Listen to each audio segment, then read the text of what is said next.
प्रभु आप सबको बहुत बहुत आशीष दे। और मैं धन्यवाद देता हूँ प्रभु को कि फिर से परमेश्वर ने ये अनुग्रह दिया है कि हम उसकी हुजूरी में, उसकी उपस्थिति में आपसे बात कर सकूं। महत्वपूर्ण बातें हैं जो हमारे जीवन को संभालती हैं और हमें स्थिर करती हैं, हमारे जीवन को हर संकट से बाहर लाती हैं और शैतान के हर एक कामों का नाश करती हैं। बाइबल के एक एक वचन पवित्र और सामर्थ्य से भरे हुए वचन है। बाइबल का वचन कहता है कि परमेश्वर पवित्र स्थानों में गतिवान होता है, वो पवित्र जगहों पर घूमता है, चलता फिरता है, उसका वचन अतिवेग से भागता है। खुदावन हमारे आपके जीवनों को आशीषित करने के लिए और हमें एक अच्छा स्वास्थ्य देने के लिए, हम सब के जीवन को कठिनाइयों से बाहर करके हमारे लिए आशीष का, हमारे लिए समृद्धि का एक रास्ता खोलकर हमारे परिवार को अनुग्रहित करने के लिए तैयार है। परमेश्वर के जन, जो ये समय चल रहा है, इन समयों में कहीं न कहीं परमेश्वर हमारे विश्वास को भी टटोलता है। वो हमारे और आपके भी इन समयों में परमेश्वर हमारे अंदर के विश्वास को देखता है, क्योंकि एक बार की घटना है। प्रभु के चेले ने कहा, प्रभु हमें पिता को दिखा दे, मैं उसके लिए समर्पित होना चाहता हूँ, मैं उसके पास और निकट जाना चाहता हूँ। प्रभु ने कहा, क्या तू मुझे देख रहा है फिलिप्पुस? उसने कहा, हाँ मैं देख रहा हूँ। तो उसने कहा, मैं ही पिता हूँ। अगर तूने मुझे देख लिया तो मेरे पिता को भी देख लिया। परमेश्वर के जन, विश्वास की जो एक बल होता है, विश्वास का जो एक चलन होता है, इसको कोई इंसान लिमिट नहीं कर सकता, या इसको कोई इंसान सीमित नहीं कर सकता। बाइबल कहता है कि विश्वास करने वाले उसकी महिमा को देखते हैं, विश्वास करने वाले उसके बड़े चिन्ह और चमत्कारों को देखते हैं। आज हम इधर हैं, परमेश्वर आपसे बात कर रहा है, मैं नहीं परंतु प्रभु ही आपसे बात कर रहा है। हर एक इंसानों की ज़िंदगी में जब वो शायद उद्धार में नहीं होता है, जब शायद वो कलीसिया के साथ नहीं रहता है, प्रार्थनाओं के साथ जुड़ा नहीं रहता है, तब भी उसकी ज़िंदगी में एक तूफ़ान या तूफ़ान पर तूफ़ान आते रहते हैं, लेकिन वहाँ पर कोई आशा नहीं होती है कि हमारे लिए कोई चैन और विश्राम होगा। लेकिन जब परमेश्वर हमसे प्रेम करता है, जब यीशु हमसे प्रेम करता है और अपनी महिमा रूपी जीवन में हमें बुला लेता है, तब वहाँ पर हमारे लिए कुछ खास चीज़ें देता है। वो बाइबल साफ साफ कहती है कि भजन 29 वचन 11 में कि वो अपनी प्रजा को बल और शांति देगा। हमारे लिए परीक्षाएं की जो परीक्षाएं आती हैं, एक तरीके से उसको हम परीक्षाएं कहते हैं, आजमाइश कहते हैं। तो ये जो आजमाइश, ये जो परीक्षाएं आती हैं, तो हम ये विश्वास करते हैं कि हे परमेश्वर, कि जो भी कुछ इंसानों की ज़िंदगियों में तकलीफ़ें आती हैं, दर्द आते हैं, पीड़ाएं आती हैं, उन सब पर प्रभु उन्हें हटा सकते हैं, प्रभु उन्हें निकाल सकते हैं, या परमेश्वर उन्हें उनके जीवन से वो चीज़ें ख़त्म कर सकते हैं। हमें ये विश्वास होना चाहिए। पहला कुरिन्थियों अध्याय 2 कहता है कि बहुत सारे लोग ये नहीं विश्वास करते कि प्रभु हमारे लिए ये कर पाएगा, लेकिन प्रभु हमारे लिए सब कुछ कर सकता है। वो हर परीक्षाओं की घड़ी में हमारी मदद करता है और हमें परीक्षाओं से बाहर करने की शक्ति रखता है।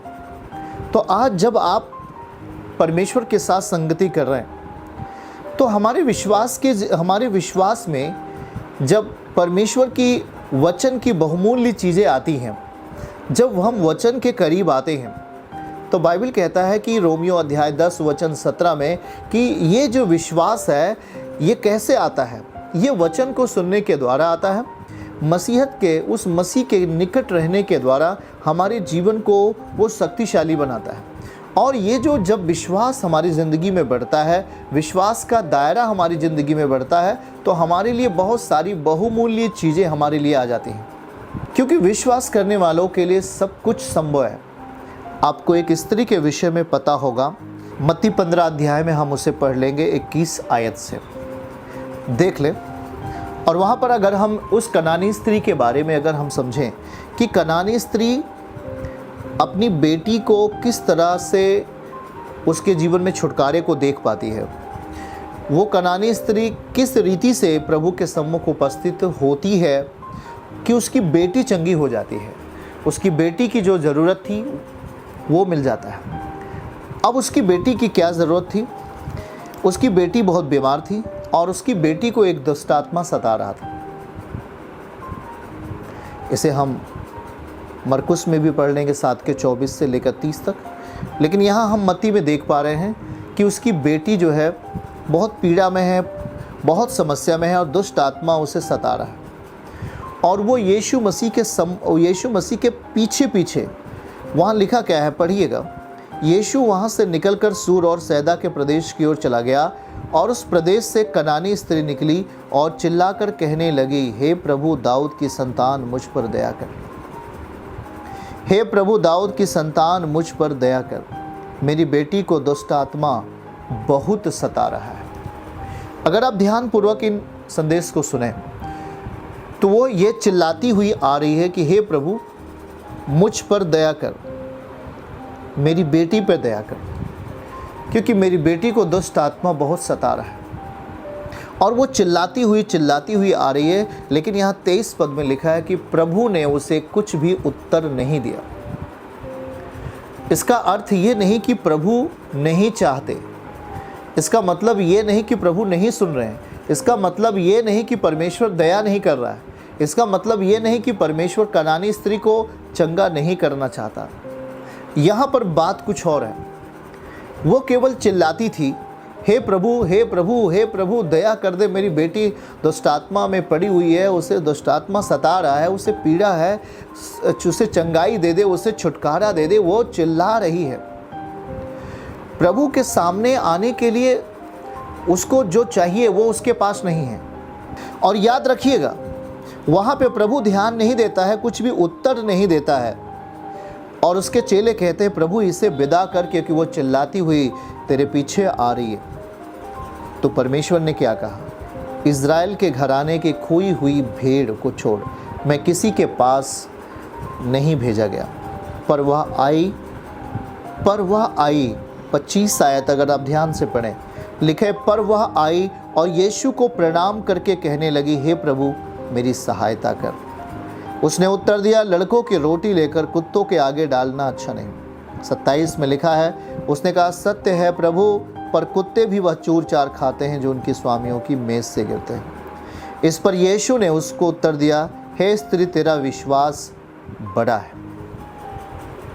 तेरा विश्वास बड़ा है। अब जाकर यीशु ने कहा, तेरा विश्वास बड़ा है और जैसा तू चाहती है वैसा तेरे लिए हो जाए।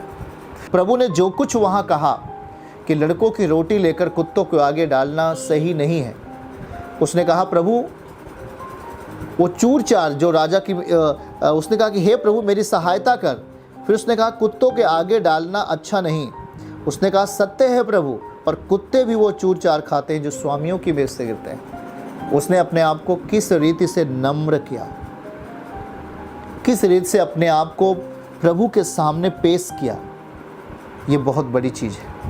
और यही प्रेजेंटेशन, यही प्रभु के सामने पेश होना, प्रभु को धन्यवाद देना, उसके लिए बहुत बड़ी चीज़ हो गई।